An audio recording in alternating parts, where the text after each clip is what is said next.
السلام عليكم ورحمة الله وبركاته. وصلنا للفيديو الأولاني من الفيديو السمري بتاعنا من سلسلة السمري بتاعنا، سلسلة ملخصات الدروس. النهاردة بنبدأ الدرس الأول في المنهج بتاع الترم الثاني، ألا وهو الإيكو سيستم والإنرجي إن ذا إيكو سيستم، تعريف الطاقة وتعريف الإيكو سيستم. وعايز أفكرك الروشتة في ظهرنا هنعمل إيه بالظبط، واقول لك كل حاجه، افكرك كده تفكيره سريعه او تذكره سريعه بالدرس. افكرك ان الدرس بتاعنا كنا بنتكلم يعني ايه انرجي، وفكرتك ان الانرجي دي يعني قدرتي ان انا اعمل الحاجه.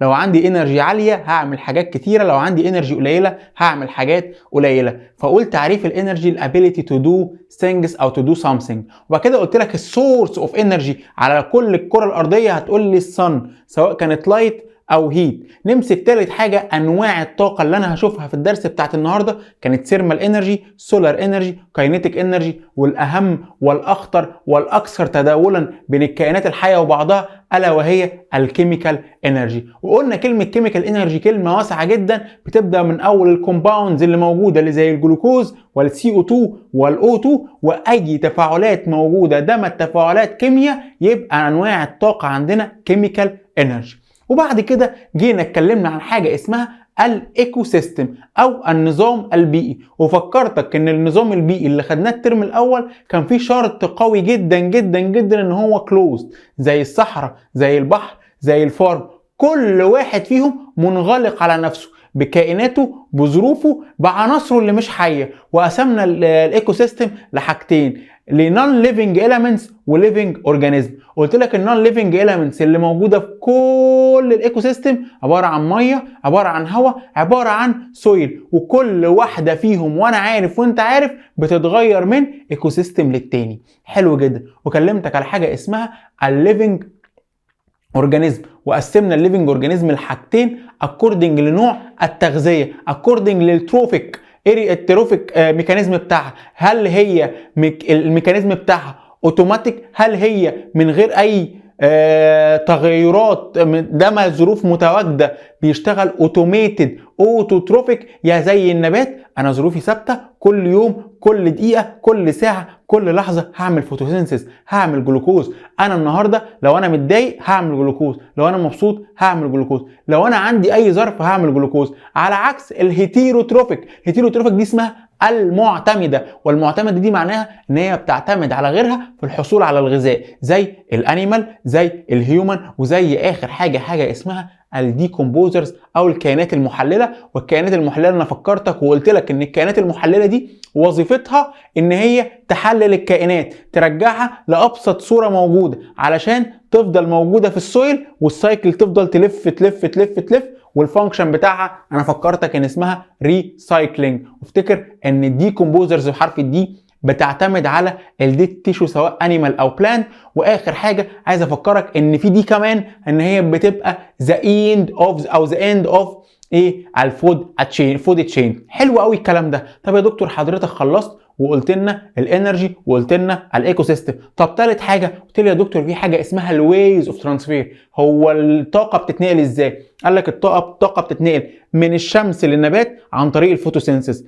من النبات للهيتيروتروفز عن طريق الفيدنج والبرينج الافتراس. طب وثالث حاجه الديكومبوزرز بيبداوا يحللوا الحاجه، بيبداوا زي فطر عفن الخبز وزي الديدان اللي موجوده في التربه اللي بتحلل الكائنات الحيه. حلو قوي الكلام ده يا دكتور، كلام لذيذ وما فيهوش اي حاجه. طب يا دكتور بعد اذنك حلل لي الكلام ده اكتر وفسر لي الكلام ده اكتر. فكرك بحاجه اسمها الفيرست ستيب وحاجه اسمها السكند ستيب. الفيرست ستيب بتاعتنا زي ما موجوده هنا، دي بتكون اول خطوه عندنا في الحصول على الطاقه، الا وهي صناعه الطاقه. طب هصنع الطاقه ازاي؟ الطاقه موجوده في الشمس وعندي اوتوتروفز وعندي سي او 2 وعندي اتش 2 او وعندي حاجات حلوه جدا. ابدا اعمل حاجه اسمها الفوتوسينثيز، وكلمه سينثيز معناها تصنيع، وفوتو معناها التصنيع بواسطه الضوء، البناء الضوئي. اجيب سي او 2 واجيب اتش 2 او وابدا اربطهم بالطاقه اللي موجوده في السولار انرجي، بحيث ان انا اربطهم واخليهم مركب جديد جدا جدا جدا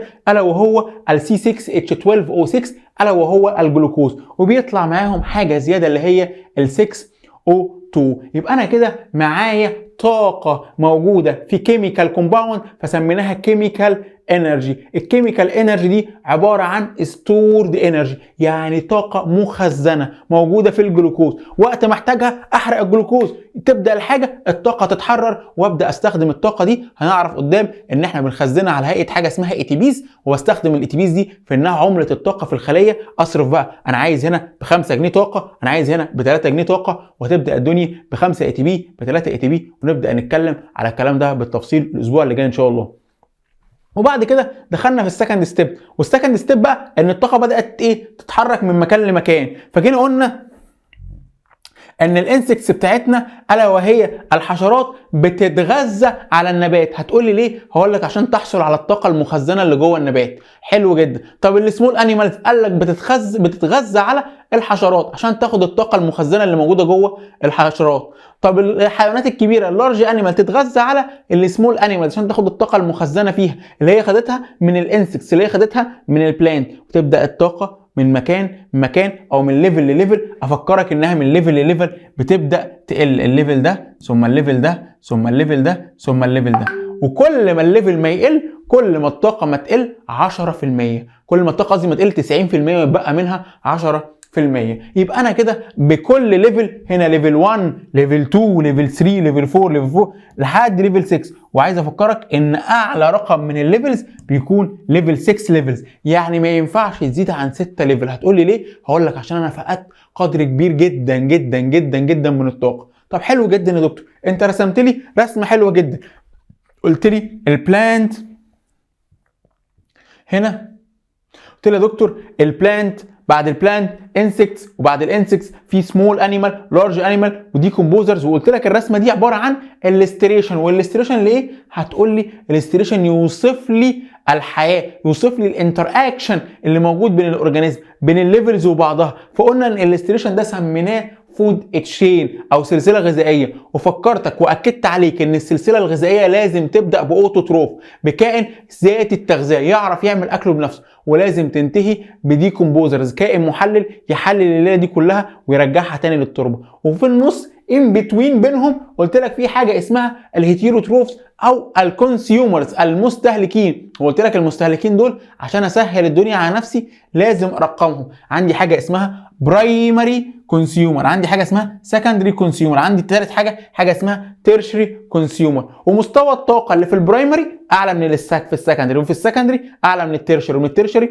اعلى من الفورس. وقلت لك اعلى رقم من الارقام بيكون فورس. ليه؟ 4 كونسيومرز وواحده هيتيروتروف او واحده بروديوسر، واخر حاجه واحده دي كومبوزر، عشان في الاخر اعلى رقم يكون 6. وكل ما تكون السلسله اصغر كل ما يكون الطاقه فيها اكتر واكتر واكتر واكتر واكتر. حلو جدا، خلصنا الحكايه دي. وحبيت افكرك ان الطاقه اللي بتكون موجوده بتكون 100% بتتقسم ل 90 وبتتقسم ل 10.